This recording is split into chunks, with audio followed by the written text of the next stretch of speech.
હલાઈશ ના મીઠું મીઠું બોલ્યું બોલે છે અરે મીઠું મીઠું હલાઈશ ના બીજું મીઠું બોલે ભાઈ ધીમે ધીમે બોલ બીજે મીઠું મીઠું મીઠું ધીમે એમ બોલ ગભરાઈ જાય છે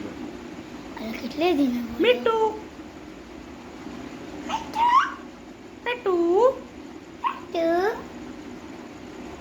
ચલ બોલે મીઠું નહીં બોલે